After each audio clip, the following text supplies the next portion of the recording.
finishing up this space, okay? Now.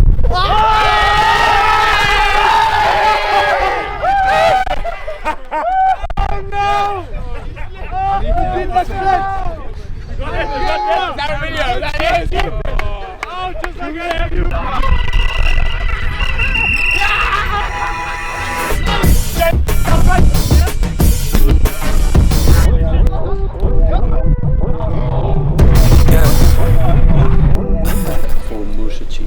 Yeah, I used to make money. Yeah, I mean, if you're selling it for £5 and you make a profit. I think if you buy a case of monsters at Macro, it costs like $250, $300, and they sell it for $30. Fucking can. Yes.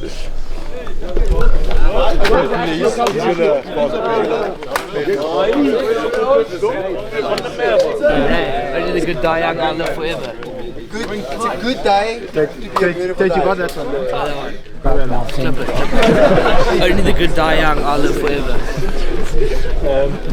Well, it's all good to see you. I think we got a good sort of morning ahead of us. The idea of today really is to launch our campaign. So obviously we started our pre-season in rugby, but we want to try and launch it and give a little bit of a feeling of what we're trying to achieve together. And we'll talk a little bit more about it later, and our themes for the campaign. We always have a theme for the campaign, but one of the things that I wanted to start off is with a bit of a climb. Okay, because I think it's important when we climb together. It's kind of a little symbolic of what we're trying to do in our campaigns and in our lives, and also I just think we live in the most beautiful city. So we're going to get to the top. Okay, so yeah, chaps, 6:30, which was our arrival time, and then once we get back down here, I'll let you know what the next thing is that we're going to do. Oh, sorry, you do need your piece of hair. You need your piece of hair for the photo on the diving board. You'll need your piece of hair. Other than that, are there any questions? Happy? We're ready to go. Beautiful. Let's enjoy it. Eh? How are you feeling for the hike with your shoes? I think I picked the right shoes, you know. They said bring something comfortable, there's good ankle stability here, so we'll see how it goes. This petrol covers. So it goes up one of the ravines today. Okay, let's keep up.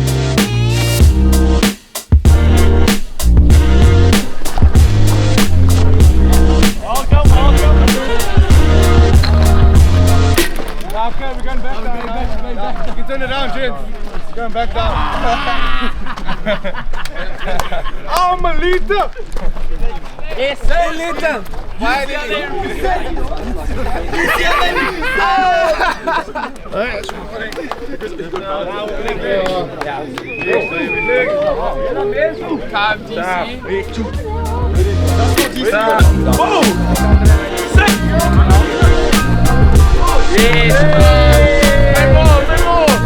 Keep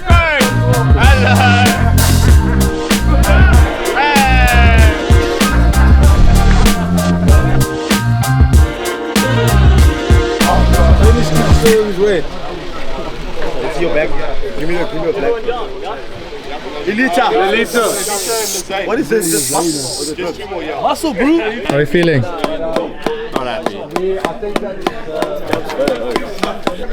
You guys, how are you feeling, eh? Yeah, good. Laka.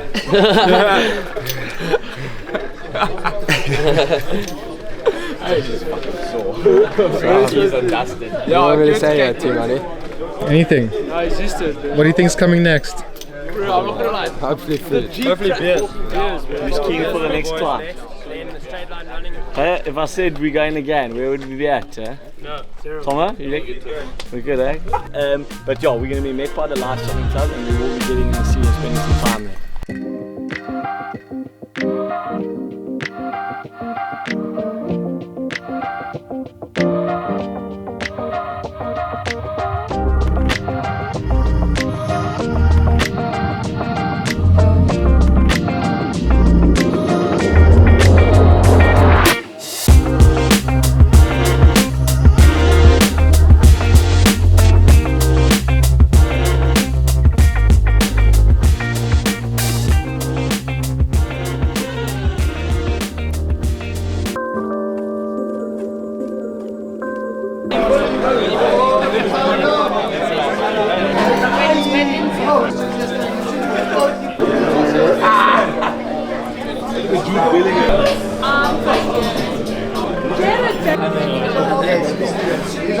that's how it ended. Are you getting after that swim? No, very nice. Good recovery. Good recovery. Rejuvenated. How are you feeling after that wave? That wave smacked me, eh? Yo, I didn't expect it. I was looking to the side. Next thing I see water like this. Bah! I was just there like, what? Deep and cold. Deep and cold. Now it's enjoyable, but tough. Especially towards the end, 70 meters. Enos, big question of the day. How was it being rescued by Luthando Lifesaver? Yeah, so listen, obviously my mentality going in was I'm going to make it, I'm going to do well in the swimming. Realized very quickly it's not for me. So on the way back I waved my hands, follow the protocol, and the kind sir, not even sir, the kind fellow Rondabosch boy on the surfboard saved me, came to my rescue.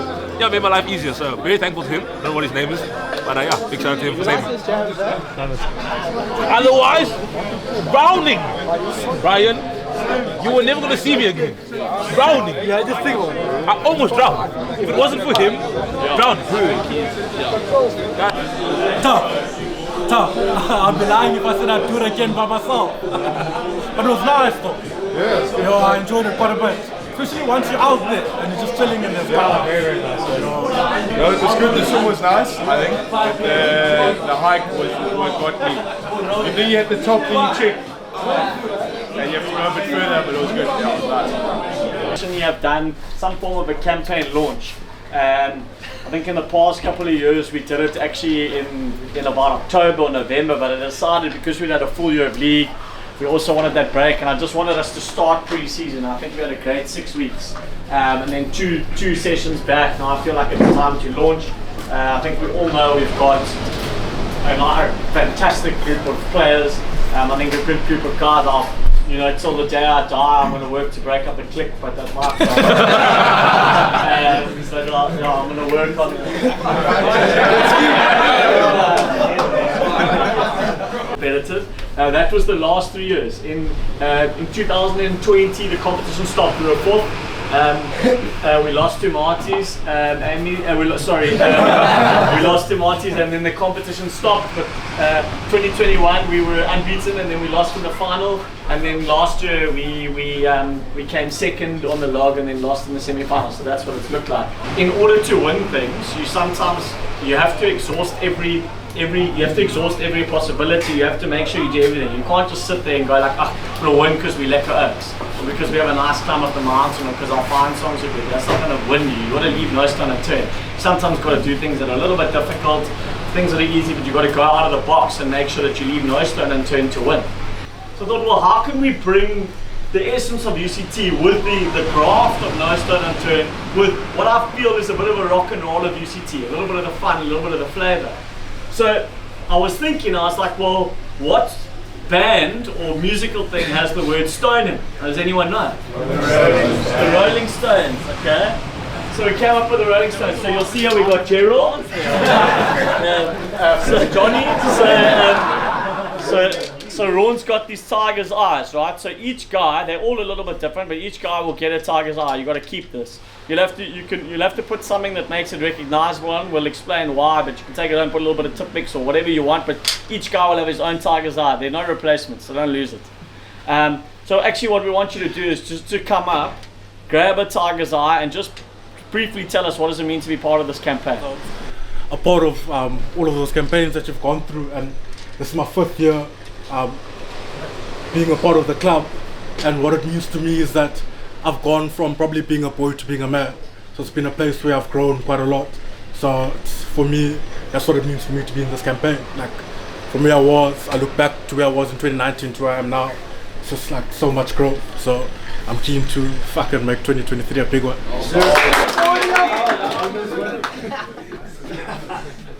Money. How's it, gents? So this is obviously my 3rd VC pre-season.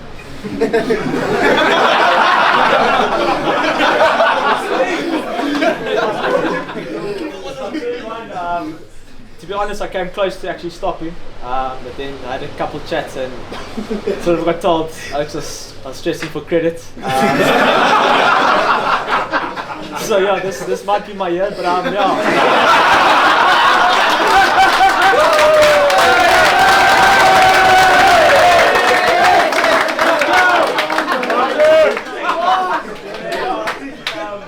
I look forward to expressing myself in the field. I haven't done that since beating Bishop. And then yeah, I think I just want to make sure that I can bring out the best in others as well. Others can show off and yeah, hopefully set up some tries for events.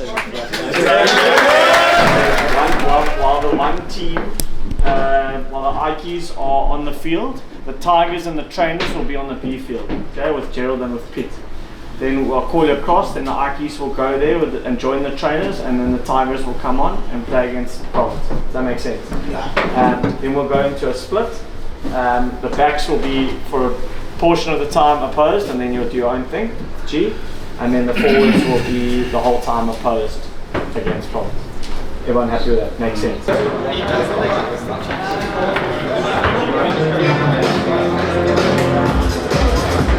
Boys, good transition.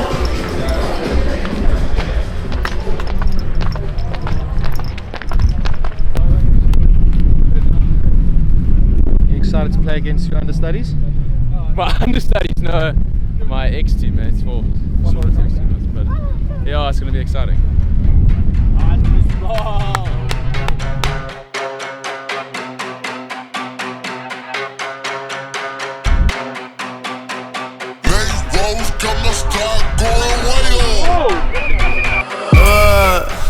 I heard they checking for me, no one checking on me, so I had to go run up a check. I got the message, homie, ain't no flexing on me, my attorney gon' call and collect. Blessings on blessings for me, my successes only made them envious, they got upset. I had to put all their egos in check. I want the money, the power, respect, and I heard you know so-and-so, you not a threat, cause I really know so-and-so, they like my family, so they go pretend that they cool till they busted no motherfucking chest. I'm getting gutter, my flow been like butter, my check in the bank, they see the number. All of my haters feel one of two ways, really upset or they show some respect. I can't even think about it, I've been up, so read about it, no beat around it, straight to it, no ring around it. You coming for me, we'll see about it, we'll never see it when I get my feet up. 100 meters where I run the fee up, and go ka-ching and nana manapia. I had to re-up on a reel, so you stay defeated, and put it back into the bit cause I don't really need it. I heard they checking for me, no one checking on me, so I had to go run up a check. I got the message, homie, ain't no flexing on me, my attorney gon' call and collect. Blessings on blessings for me, my successes only made them envious, they got upset. I had to put all their egos in check. I had to put all their egos in check. You're not entitled to anything else. I get 10 years of this under my belt. Your art is an art, they don't feel it and nobody hears it. Initiative stay on the shelf, your ego done got in the way. It gotta die today, it gotta go. You should be happy I lighten the load. The weight of your arrogance, heavy as stone. I make an appearance, they already know. That chip on your shoulder will crumble and fold. Yeah, it's not a secret that you a bit fearing the shit that I'm on. So back to the bragging of Andrew James. Okay, my name is Taariq Kruger and I play flank/8th man for UCT Ike Tigers. My rugby career, interesting one. I actually started off playing cricket and hockey. I was never actually a rugby player. And in my grade 7 year, I was playing a cricket game, and one of the umpires came up to me and asked, "Don't you want to start playing rugby?" And at that point, I knew nothing about rugby. And interesting enough, the next week I started to train with him, and that's when I started to take up rugby. And in that same year, I made Greek was under 13 Craven Week, and Greek was a sevens team. And from there onwards, I never looked back once. I took rugby as like my career path forward. I left cricket and hockey, and yeah, I think with regards to injuries, a turning point for me was under 15. I broke my wrist in one of the games, and ever since then, like, it took me a long time to come back with that confidence I had before. Like, I was always like scared, like, to make contact and things like that. I shied away from it a bit because of the injury. But after a while, I think in my grade 11 year, when I moved to Durban High School to pursue a rugby career and academic career, I got over that fear and I started to find myself again. And yeah, that's where I built a lot of connections with an ex-Ikeys coach who coached under 20 Cubs at the Ikeys. He became a teacher at Durban High School, and he like informed me of the Ike Tigers, and that's where I like built interest to form part of the Ike Tigers. Yeah, it's quite interesting because like my fellow teammates, they took a different route. They are from the southern suburbs in Cape Town, so they were literally at UCT's doorstep, so they always had like a dream to come to the Ike Tigers and they knew what it was about, whereas me, I knew absolutely nothing about the Ike Tigers. I took a different approach and I just had to trust my gut feeling to come to the Ike Tigers, and yeah, since I've been here I haven't regretted it once, and it's been nothing but special, yeah, and I continue to make memories and build on what I've started, so yeah. So I think that point I witnessed when I started to train with the UCT first team back in end of 2019, beginning 2020. I trained with the first team, and obviously leading up to my first game for the Ike Tigers first team. I think a lot of people say there's a big difference between like coming out of high school or young guns and first team, which is actually very true, because like the level of intensity is much higher, contact level is much higher, the speed that the game is played is much higher. So for you to adapt as a youngster to that is quite tough. And I feel like your first few training sessions, you're like doubting your ability because you're playing like against bigger guys. Every tackle you make your shoulder pain, like the speed like you have to keep up with is quite tough. So I feel like at that moment it's a big decision that you have to make. It's either you sink or you swim. It's either you adapt to it and you start to become better at it, or like you tell yourself, okay, you won't be able to, and that's where you drop out. And I think like on Tom's point, like in Varsity Cup, about our ability and things like that, like Tom knows like the ability of the squad and like what we are able to do together. So like if we were to play a warm-up game like we did last week, Tuesday, like just a practice session against Western Province under 20, and Tom knows before going into the game like what we're able to do, and when we're unable to execute things against them, I can imagine it's quite frustrating for the coach, because you know what we're able to do, and if you're not like able to execute it on the field, it's quite frustrating with a week, like there's a week to go and play against Marty's in a warm-up game. So I think like you would expect us to be able to be more cohesive and like execute better. Unfortunately that was not how it turned out to be, but I do like leading up to the Marty's game, I do feel like the boys are quite confident, and yeah, as like at this moment the squad is quite big, so there's a lot of room like for players to make it. So I think like everyone at the moment is like pushing and fighting to be in the jerseys, and yeah. So I don't think our preparation could have gotten any better. Like we've been training, it's been like a couple of months now that we've been like putting things together, making mistakes, learning from our mistakes, coming out here on the green mile, putting in the work and things like that. So I think with regards to preparation, I think we prepared, and obviously we played against Martins enough times to know what's coming. So we know what to expect and we know what to give to be able to meet their standards on the day.